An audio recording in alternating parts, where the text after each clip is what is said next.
তালেবী আপনি লিখেছেন, বিয়ের অনুষ্ঠানের জন্য গরু কিনেছি, সেই গরুতে সন্তানের আকিকার নিয়ত ও একসাথে করা যাবে কিনা। বিয়ের অনুষ্ঠানের জন্য গরু কিনেছেন, গরুর গোশত সংগ্রহ করবেন, পাশাপাশি সেখানে আকিকার নিয়ত করবেন, এটা অবশ্যই শুদ্ধ হবে না। আকিকা এবং আপনার গোশত খাওয়া এই দুইটাকে এক পশুর মধ্যে আপনি একত্র করাটা সঠিক হবে না। সেলিমি আপনি লিখেছেন, ডিপ্রেশনে ভুগছি, এটা থেকে পরিত্রাণের উপায় বলবেন প্লিজ। ডিপ্রেশন এটা আমাদের ইমানের দুর্বলতার কারণে হয়ে থাকে। যে যতটুকু ডিপ্রেশনে ভোগেন তার ভিতরে দুর্বলতা ইমানের ঠিক ততখানি আছে। আল্লাহর প্রতি যত বিশ্বাস থাকবে, যত শক্তিশালী ইমান থাকবে, তত বেশি আমাদের ডিপ্রেশনগুলো কমতে থাকবে এবং তত বেশি আমরা প্রশান্ত চিত্তের মানুষ হতে পারবো। দেখুন, এই ডিপ্রেশন বা দুশ্চিন্তাটা আমাদেরকে তখনই ঘিরে ধরে যখন আমরা আল্লাহ রাব্বুল আলামিন যে সব কিছু করতে সক্ষম, তিনি যে ফাআলুল লিমা ইউরিদ, তিনি যা চান তাই করেন, এই বিশ্বাসটা যখন দুর্বল থাকে, ঠুনকো থাকে।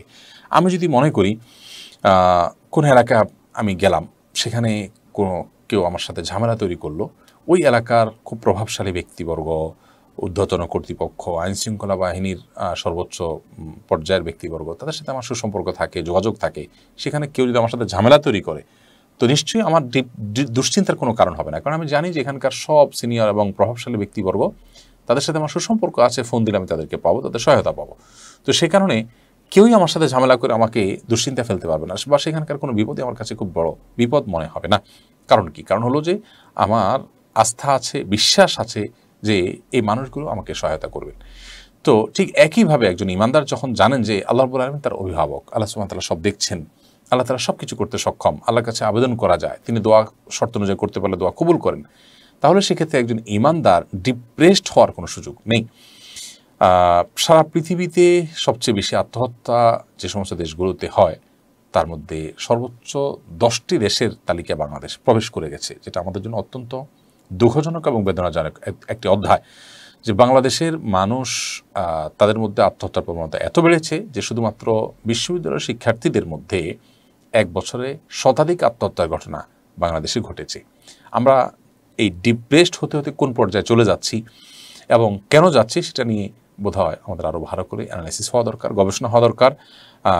আমরা আমাদের ক্ষুদ্র জ্ঞানে বলছি যে কোরআন এবং হাদিসের আনুগত্য থেকে, আল্লাহ তাআলা রাসূল সাল্লাল্লাহু আলাইহি ওয়াসাল্লামের আনুগত্য থেকে দূরে সরার কারণেই আমরা ডিপ্রেসড হচ্ছি এবং দুশ্চিন্তাগ্রস্ত হচ্ছি। ইমানদার তাকে ডিপ্রেশন কখনো পেতে পারে না। অতএব ডিপ্রেশন দূর করবার উপায় হলো ইমান বাড়ানো, আল্লাহর প্রতি আস্থা বাড়ানো, আল্লাহর সিফাতি নামগুলো ব্যাখ্যা সহকারে একটু ভালো করে পড়া, জানা, বোঝা, এগুলো আমাদের ডিপ্রেশন দূর করতে সহায়তা করবে। আল্লাহ সুবহানাহু ওয়া তাআলার কুদরত সম্পর্কে আমরা যখন জানবো, কোরআনের আয়াতগুলো যখন আমরা অর্থ ব্যাখ্যা সহকারে বুঝে পড়বো, তখন আল্লাহর প্রতি ঈমান বাড়বে। ইনশাআল্লাহ বিদিনের মাধ্যমে আমাদের ডিপ্রেশন দূর হবে, আল্লাহর প্রতি ঈমান বৃদ্ধি হবে। আল্লাহ বলেছেন, লা তাকনাতু মির রাহমাতিল্লাহ, তোমরা আল্লাহর রহমত থেকে নিরাশ হও না। আল্লাহ বলেছেন, ওয়ালা ইয়াইআস মির রাহমাতিল্লাহি ইল্লাল কওমুল কাফিরুন, আল্লাহর রহমত থেকে কাফির ছাড়া কেউ নিরাশ হতে পারে না, ঈমানদার কখনো নিরাশ হতে পারে না। এজন্য ডিপ্রেশন দূরের জন্য কোরআন তেলাওয়াত করবেন, বিশেষ করে সূরা ইউসুফ তেলাওয়াত করলে অর্থ সহকারে বুঝে যদি কেউ তেলাওয়াত করতে পারেন, তাহলে সেটি ডিপ্রেশন দূরের জন্য অনেক বেশি সহায়ক ভূমিকা রাখে। এছাড়া দুরূদের সম্পর্কে হাদিসে আসছে যে দুরূদ যদি কেউ পাঠ করেন, তাহলে সেটা মানুষের পেরেশানি দূরের জন্য যথেষ্ট। আর পেরেশানি দূরের জন্য নবী সাল্লাল্লাহু আলাইহি ওয়াসাল্লামের আরেকটা বিশেষ দোয়া আছে, আল্লাহুম্মা ইন্নী আউযু বিকা মিনাল আজজি ওয়াল কাসাল ওয়া আউযু বিকা মিনাল বুখলি ওয়াল জুবন ওয়া আউযু বিকা মিন গালাবাতিদ দাইনি ওয়া কাহরির রিজাল। নবী সাল্লাল্লাহু আলাইহি ওয়াসাল্লাম আল্লাহর কাছে হাম এবং হাজান থেকে, পেরেশানি থেকে, টেনশন থেকে, দুশ্চিন্তা থেকে আল্লাহর কাছে পানা চেয়েছেন। এরপর শামীমারা বেগম আপনি লিখেছেন, পাসপোর্টের জন্য কি নেকাব ছাড়া ছবি তোলা যাবে এবং ইনকোয়ারিতে আসলে পুলিশকে কি টাকা দেওয়া জায়েজ হবে? পাসপোর্ট যেহেতু আমাদের একান্ত প্রয়োজনীয় একটি কাজ, আইডেন্টিটি, এবং আমাদের হজ উমরা সহ বাইরে সফরের জন্য প্রয়োজন হয়, সেজন্য আপনি নেকাব ছাড়া যদি ছবি তুলতে হয় একান্ত, অবশ্যই আপনি ছবি তুলতে পারবেন, জায়েজ হবে। আর পুলিশ ইনকোয়ারিতে আসলে তাকে ঘুষ দেওয়া জায়েজ হবে না, যদি ইনকোয়ারি ছাড়া আপনার কাজটা হওয়ার ন্যূনতম কোনো সম্ভাবনাও থাকে। আর যদি এরকম হয় যে না, এটা ছাড়া আমার কাজটা হওয়ার কোনো সম্ভাবনাই নেই, তখন আপনি নিরুপায় হিসাবে ঘুষ দিলে ইনশাআল্লাহ আপনার গুনাহ হবে না। আনোয়ারা জামাল আনু লিখেছেন, টাকা ধার না দিলে সে টাকা যাকাত হিসাবে যোগ করা যাবে কিনা।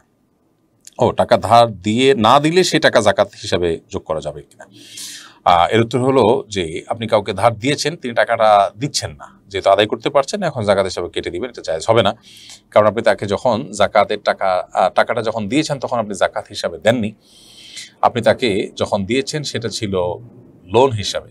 যখন পাচ্ছেন না, এখন আপনি সেটাকে কাটাকাটি করার চেষ্টা করছেন, এটা অবশ্যই জাকাত আদায় হবে না এতে। বরং আপনি যদি টাকাটা জাকাত থেকে কাটতেই চান, তাহলে তার পদ্ধতি হবে তাকে ডেকে এনে জাকাতের টাকা থেকে আপনি কিছু টাকা তাকে দিবেন, দিয়ে বলবেন এই টাকাটা আমি তোমাকে দিলাম, যেহেতু তিনি ঋণগ্রস্ত এবং তার যদি অন্য কোনো টাকা না থাকে আপনার ঋণ পরিশোধ করার মতো, জাকাতের হকদার তিনি, সেই হিসাবে আপনি তাকে জাকাতের টাকা দিবেন। দেওয়ার পর এবার তাকে বলবেন তুমি আমার ঋণ পরিশোধ করো ওই টাকা, এবার সে আপনাকে ঋণ পরিশোধ হিসাবে দিবে। এভাবে আপনি জাকাতের টাকা থেকে সেটি কাটতে পারেন। এমডি আলামিন হোসেন আপনি লিখেছেন, আমি একসময় মসজিদে আজান দিয়েছি এবং নামাজ পড়িয়েছি, কিন্তু এখন আমি নামাজ পড়ি না, মনের ভিতরে শুধু ডিপ্রেশন লাগে, কি করলে ডিপ্রেশন থেকে ফিরে আসতে পারবো? আলামিন হোসেন, আপনি সবচেয়ে ভালো হবে কোনো বিদগ্ধ, বিচক্ষণ এবং আমলদার, মুত্তাকি, পরহেজগার কোনো আলেমের শরণাপন্ন হন এবং তার সংস্রবে যান, তাকে আপনার সমস্যাগুলো সব খুলে বলুন। আপনার এই সংক্ষিপ্ত প্রশ্নে আমরা ঠিক বুঝে উঠতে পারছি না যে আপনি কী ধরনের ডিপ্রেশনে আছেন, কেন আপনি একসময় নিয়মিত নামাজ পড়া মানুষ, মসজিদে নামাজও পড়িয়েছেন, আজানও দিয়েছেন, এখন ডিপ্রেশনে পড়ে আপনি এই অবস্থায় চলে গেছেন। আপনার সমস্যাটা আসলে কোন জায়গায় সেটা নিয়ে আমার মনে হয় একটু ডিটেল আলোচনা করা দরকার। আমরা আপনার জন্য দোয়া করি, আল্লাহ রাব্বুল আলামিন আপনাকে আবারও ফিরে আসার তৌফিক দান করুন আপনার আপন আলোয় এবং হেদায়েতের পথে।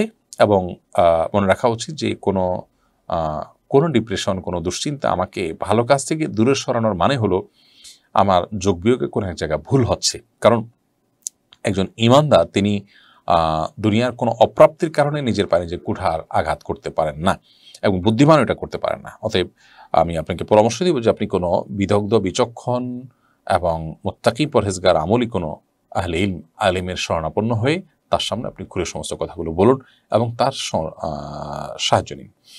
এমনি ইসমাইল আপনি লিখেছেন, আমার আব্বুকে নামাজের কথা বললে কষ্ট পায়, এতে কি আমার গুনাহ হবে?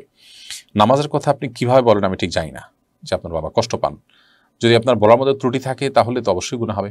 নামাজের কথা ভালো কথা, এই যুক্তিতে আপনি সেটা যেভাবে ইচ্ছে সেভাবে বলতে পারেন না। ভালো কথা বলার পদ্ধতিটাও সুন্দর এবং ভালো হতে হবে।